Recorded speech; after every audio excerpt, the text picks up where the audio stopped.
Graças a paz, estamos de volta, né? Estamos de volta para a gente continuar dentro da nossa caminhada dos livros históricos, ainda dentro da teologia, né? Que com certeza é muita coisa gostosa, né? Estudar teologia é muito bom. Eu, pelo menos, fico maravilhado quando eu estou estudando, né? Eu nunca parei de estudar e nunca vou parar de estudar. A gente sempre é aluno de Deus, né? A gente nunca aprende tudo, então coloque isso na mente de vocês, tá certo?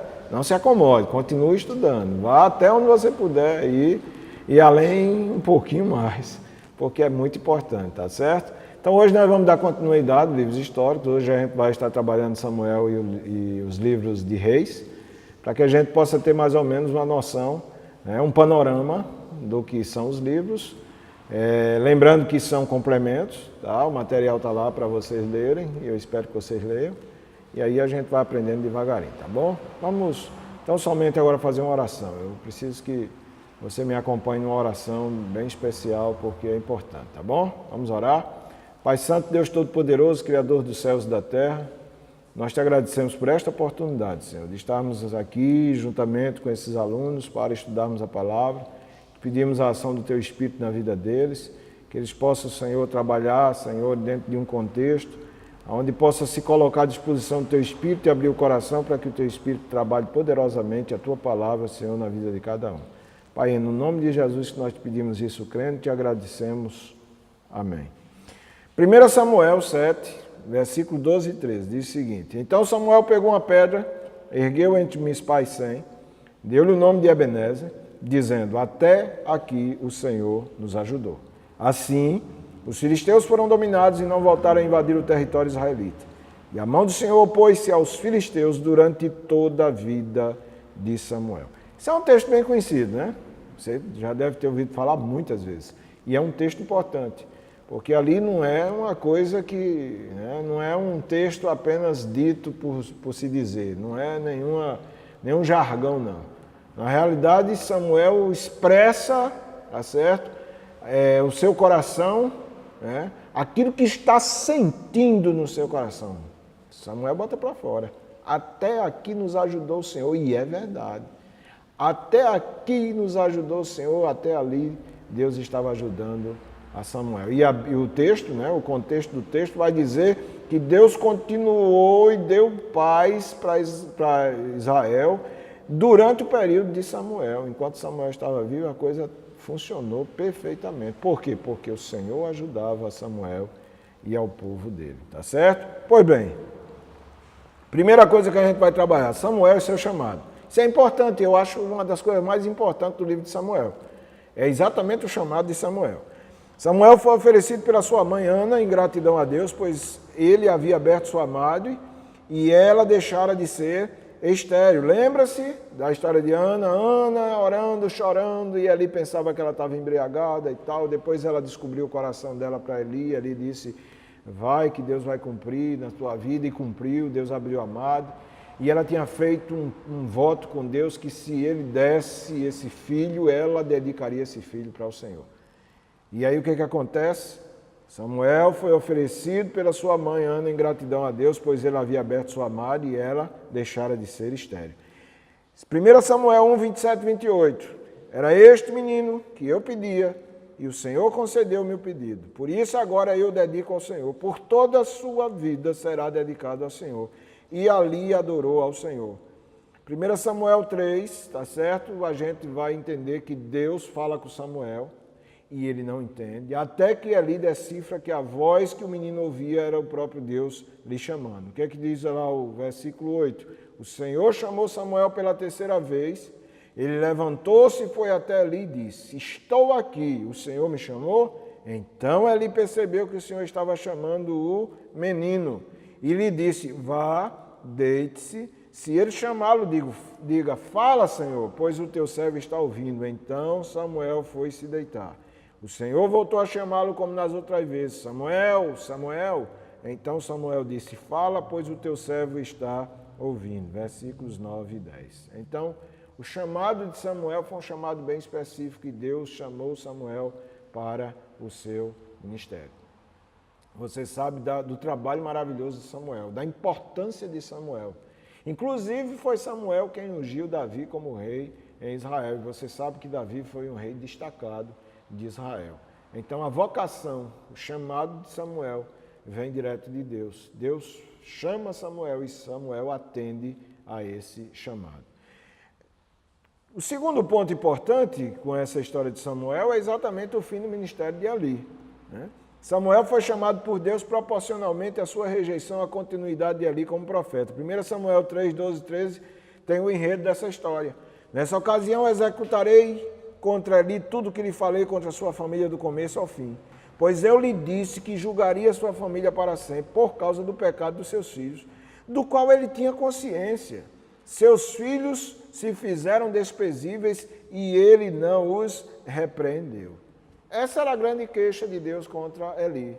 Porque os filhos de Eli faziam coisas erradas, Eli sabia, tinha consciência, mas não repreendia. A Bíblia não está dizendo aqui que Eli tinha que consertar os filhos, não, gente. A Bíblia não está dizendo isso, não. A Bíblia não está dizendo que Eli tinha que botar os filhos no prumo, não. Mas a Bíblia está dizendo que ele precisava repreender os filhos. Mesmo que os filhos, tá certo, não obedecessem a Eli, mesmo que os filhos não ouvissem Eli, mas era papel de Eli, não só como profeta, não só como sacerdote, mas principalmente como pai, tá certo? Repreender os atos errados dos seus filhos. Se eles iam seguir ou não, o problema deles, mas não teria vindo culpa sobre Eli. O problema é que Eli tinha consciência e não fez nada, tá certo? Para tentar mudar essa história, ou seja, não repreendeu os seus filhos, e Deus tinha essa questão contra Eli. E aí fez juízo, né? Encerrou o ministério de Eli e chamou Samuel para substituir Eli. Aí vem um terceiro ponto importante, o relacionamento de Samuel com Saul. Vocês sabem que, num dado momento, quando já estava tudo caminhando direitinho, o Israel era regido pela teocracia, ou seja, Deus estava regendo o seu próprio povo através do seu profeta, que era um porta-voz. Mas, num dado momento, Israel olha para os lados, vê as nações com rei, resolve imitá-los e pede um rei. E aí inicia todo esse processo. E a primeira coisa que eu queria que vocês entendessem é que foi um relacionamento conturbado entre Samuel e Saul. Por quê? Por quê? O povo rejeita a Deus e pede um rei como as nações, né? 1 Samuel 8. Olha que coisa interessante isso aqui. Samuel se desagrada desse pedido e vai reclamar ao Senhor, que o adverte da seguinte maneira no versículo 7. Atenda a tudo que o povo está lhe pedindo. Não foi a vocês que rejeitaram, foi a mim que rejeitaram como rei. Ora, Samuel estava ferido, porque de repente Samuel julgava, né? Samuel era um juiz, ele julgava Israel. Israel estava sob o domínio, tá certo? Do seu juízo. Ele era o porta-voz de Deus. Tudo era consultado a Samuel para que se fizesse. Agora vem o povo e pede um rei, então Samuel se sente traído. E vai reclamar com Deus, mas Deus diz a ele, acalma o coração, rapaz. Não é a vocês que eles estão rejeitando, não, é a mim. É a mim que sou o próprio Deus, que rejo essa nação, que eles estão rejeitando e pedindo um rei. E você não discuta não, faça o que eles estão mandando, porque Deus tem propósito em tudo, gente. Deus faz juízo no tempo certo para todas as coisas que acontecem debaixo do sol. Na minha vida, na sua vida. Por isso que a gente tem que ter cuidado com o que a gente está fazendo, com as coisas que a gente faz. Por quê? Porque vai, tá certo, se a gente tomar a decisão certa, vai ser a bênção. Mas se a gente tomar a decisão errada, vai ser prova. Não tem como, porque Deus vai fazer juízo. Então, um segundo aspecto importante, Deus rejeita Saul. Lá em 1 Samuel 15, 10, 11. Então o Senhor falou a Samuel, arrependo-me de ter constituído Saul rei, pois ele me abandonou e não seguiu as minhas instruções. Quando você lê a história, você vai ver que Saul até começou bem, não é? Mas lá para tanto, Saul resolve seguir seu próprio coração e começa a cometer coisas que desagradam a Deus, ao ponto de Deus, tá certo, rejeitar Saul e falar exatamente isso. Arrependo-me de ter constituído a Saul rei. Deus havia dado ordem para Saul destruir tudo, mas ele resolve poupar uma parte do rebanho sob o pretexto de oferecer sacrifício ao Senhor. Deus sempre tinha esse costume, quando ele mandava destruir a nação, ele disse, destrói tudo, então tinha que destruir tudo. Se ele dissesse, destrói tudo, mas poupa as crianças ou os animais, deveria se poupar. Porque palavra dita por Deus precisa ser obedecida, ela não tem que ser questionada. Senhor, por que eu tenho que fazer? Não, é para fazer, vamos fazer. Às vezes a gente nem entende por que Deus quer que a gente faça determinada coisa, mas se você confia em Deus, faça. Você vai entender depois. O que não pode é desobedecer, e Saul desobedeceu. E Deus rejeitou Saul. Não tem como Deus aceitar o sacrifício de uma pessoa desobediente. Se a gente contextualizar isso, não acontece isso hoje, não? Quantas pessoas desobedientes na igreja que quer que Deus receba o sacrifício dela? Não recebe, gente. Está louvando a Deus, dando glória, até falando em línguas, né?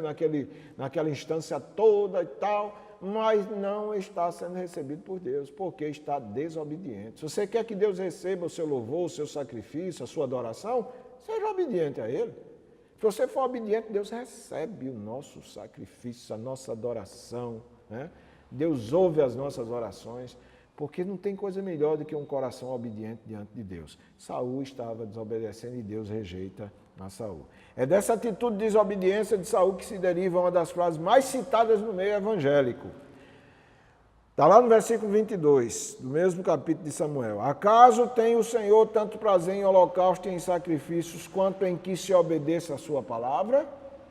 A obediência é melhor do que o sacrifício, e a submissão é melhor do que a gordura de carneiros. Gente, isso é forte por quê? Porque o sacrifício que Deus recebia naquela época era muito forte. Deus amava os sacrifícios. Deus recebia o sacrifício, mas Deus está abrindo mão disso pela obediência. Veja como a obediência é importante. E naquele tempo, Samuel já advertia o povo dizendo, Deus, tá certo, prefere obediência do que sacrifício. Há um terceiro aspecto importante. Samuel denuncia ao rei Saul a sua loucura e profetiza contra o seu reinado. 1 Samuel 15. Quando Samuel se virou para sair, Saul agarrou-se à barra do manto dele e o manto se rasgou e Samuel lhe disse, o Senhor rasgou de você hoje o reino de Israel e o entregou a alguém que é melhor do que você. Versículos 27 e 28. Olha a profecia de Samuel para Saul. O Senhor rasgou de você hoje o reino de Israel e entregou a alguém que é melhor que você.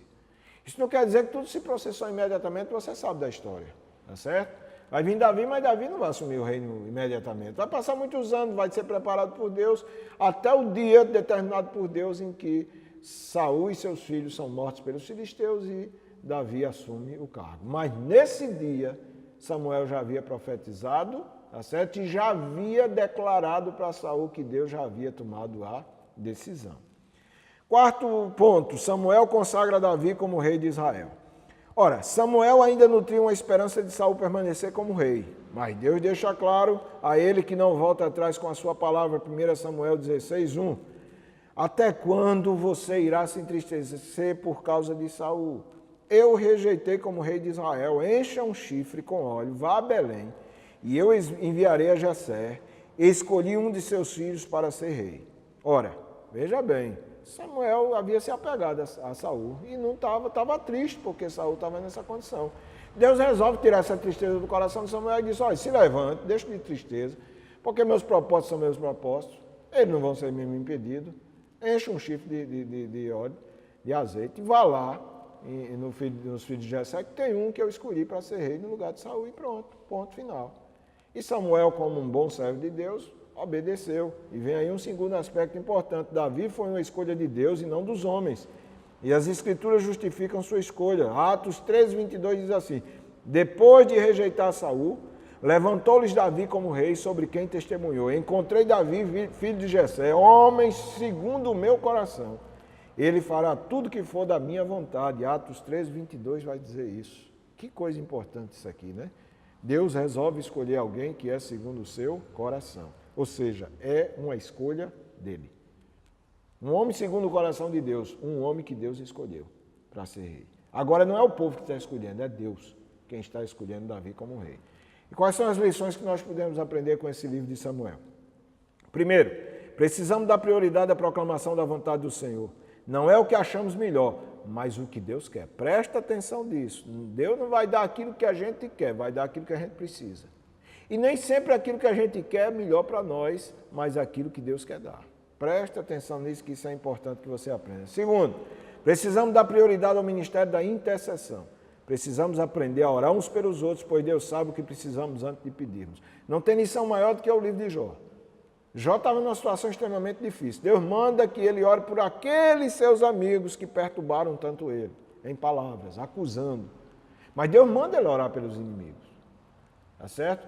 Amigos, entre aspas. Né? Vou nem chamar de inimigo, mas amigos, entre aspas. Mas Deus resolve mandar ele interceder. E ele vai interceder. Enquanto ele está intercedendo pelos amigos, o que acontece? Deus vira o cativeiro de Jó. Jó não estava orando por ele, estava orando pelos amigos. Deus virou o cativeiro. Precisamos ser intercessores uns dos outros. Terceiro, precisamos exercitar a disciplina da gratidão a Deus. Deem graças em todas as circunstâncias, pois esta é a vontade de Deus para vocês em Cristo Jesus. 1 Tessalonicenses 5,18, bom conselho de Paulo. Devemos dar graça por tudo, seja bom ou seja ruim, porque às vezes as coisas ruins vêm na vida da gente para nos ensinar, para nos corrigir, e às vezes a gente não agradece a Deus, né? Pelo contrário, muitos até murmuram, então nós precisamos ter cuidado. Quarto, precisamos desenvolver o princípio da dedicação. Sejam sempre dedicados à obra do Senhor, pois vocês sabem que no Senhor o trabalho de vocês não será inútil. 1 Coríntios 15, 58. Paulo vai deixar isso bem claro, e a gente aprende isso no livro de Samuel. A gente aprende isso. Desenvolver o princípio da dedicação. Você sabe que Samuel foi um homem muito dedicado. Se você pegar o Davi, que ele ungiu, foi um homem muito dedicado. Salomão nem se fala. Então você tem que entender que a dedicação é uma coisa que nós devemos exclusivizar para Deus, tá bom? Quinto, precisamos manter viva a chama da devoção a Deus. Devoção não é fanatismo, é entrega. E onde existe entrega, existe renúncia. Por isso que Jesus disse, quem quiser vir após mim, renuncie a si mesmo, tome sua cruz e siga-me. Se não houver devoção a Deus, tá certo? E onde tiver essa entrega, vai ter essa renúncia, nós não vamos servir a Deus com qualidade. Um dos grandes riscos do ministério é que podemos ser consumidos pelos afazeres ministeriais e perdermos o senso e a prática devocional, o que não é bom. Então esse livro de Samuel tem muito mais do que isso, é porque o tempo é pouco, eu resumi para vocês. Mas vocês leiam o material que vocês vão entender e compreender essas lições maravilhosas. E agora vem os livros dos reis, que são tão importantes quanto o livro de Samuel. Deixa eu mostrar para você isso, tá certo? Observando o caráter dos livros dos reis, vemos que seu conteúdo continua a história dos livros de Samuel. Assim relatam a retirada divina do reino por etapas sucessivas, conforme está em 1 Reis 11:11, 9, 4 a 7. Então a primeira coisa que a gente encontra de importante no livro de Reis é a cisão do reino de Israel. Né? A cisão do reino se deu nos dias de Salomão e do seu filho. Isso se deu em um processo entre o fim do reinado de Salomão e o início do reinado, tá certo, do seu filho. Então veja bem, isso é importante, está lá, está registrado, é só você ler. Vá lá em 1 Reis, tá bom? Que você vai ler.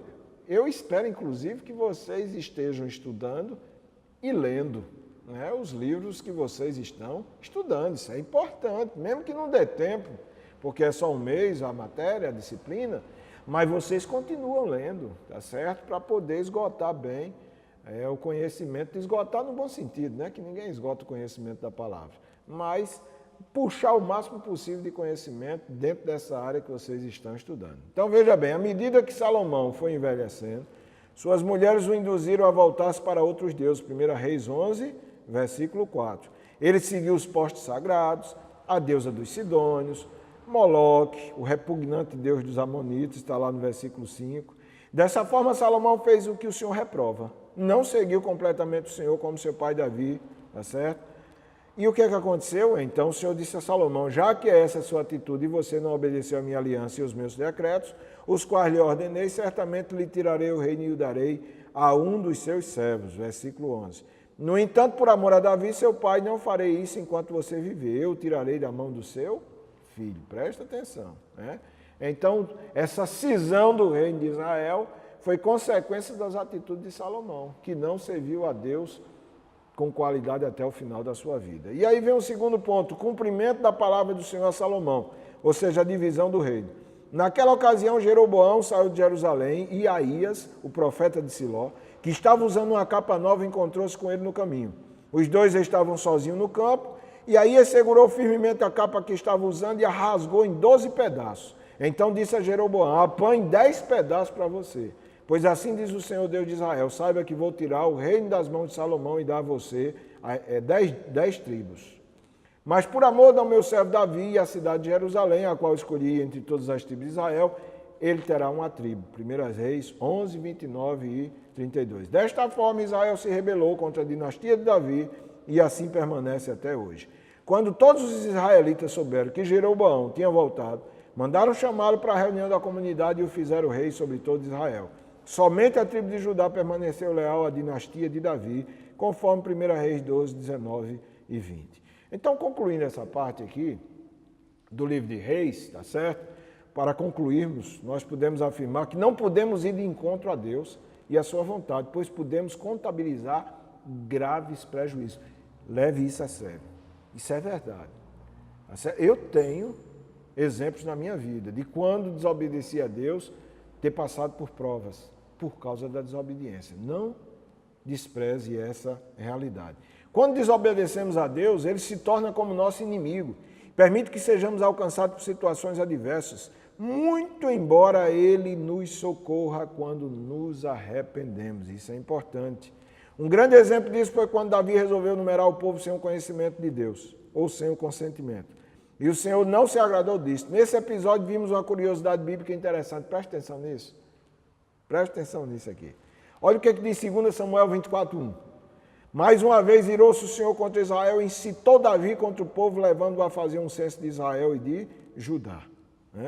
Ora, depois de contar ao povo, Davi sentiu remorso e disse ao Senhor: pequei gravemente com o que fiz. Agora, Senhor, eu imploro que perdoe o pecado do teu servo, porque cometi uma grande loucura. 2 Samuel 24:10. Como, então, explicar que o Deus de bondade pode incitar alguém a fazer algo que ele mesmo reprova e depois esse mesmo Deus resolve punir? Não é uma coisa inquietante, né? Por isso que eu disse a você, tá certo?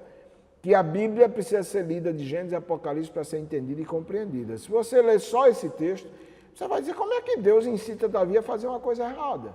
Se Deus é bom, se Deus é perfeito, se não existe maldade em Deus. Como é que Deus vai e incita Davi e ele próprio quer punir Davi? Bom, descobrimos então que Deus não fez mal a ninguém, ou não faz. Mas quando desobedecemos, ele permite que algo venha sobre nós através de um instrumento do mal. E aí, o mesmo acontecimento é narrado no livro de Crônicas e nos deixa claro esse enigma. Olha o que diz 1 Crônicas 21:1 sobre o mesmo assunto.